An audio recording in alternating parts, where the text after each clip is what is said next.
नमस्कार मित्रांनो, चूल माती माणसं या चॅनलवर तुम्हा सर्वांचं हार्दिक हार्दिक स्वागत करतो. आजचा विषय आहे लावणी संपली आणि सणांची चाहूल लागली. गावातील भात लावणी पूर्ण झाली की एक सुंदर परंपरा आजही अनेक गावात झोपली जाते. शेतातून भाताच्या रोपट्याचा एक छोटासा आवा घरी आणला जातो आणि घरासमोरील तुळशी वृंदावनात तो लावला जातो.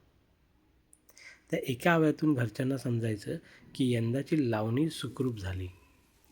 तसेच भाताची वाढ कशी होते, कणसं कधी येतात, पीक कसं उभं राहतं याची चाहूल या परंपरेतून लागत असे. ही फक्त रीत नव्हती, तर शेतकरी जीवनाशी जोडलेला एक भावनिक धागा होता. नंतर येतो तो चिखलधुणीचा दिवस. दिवसभर चिखलात राबलेल्या हातांना विश्रांती देण्याचा आणि एकत्र आनंद साजरा करण्याचा क्षण.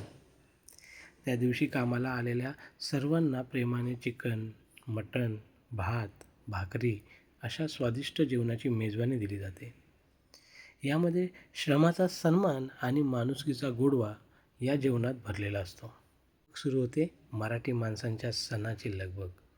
नागपंचमी, नारळी पौर्णिमा, रक्षाबंधन, गोकुळाष्टमी आणि गणेशोत्सवाच्या तयारीने गाव पुन्हा एकदा उत्साहाने भरून निघतो.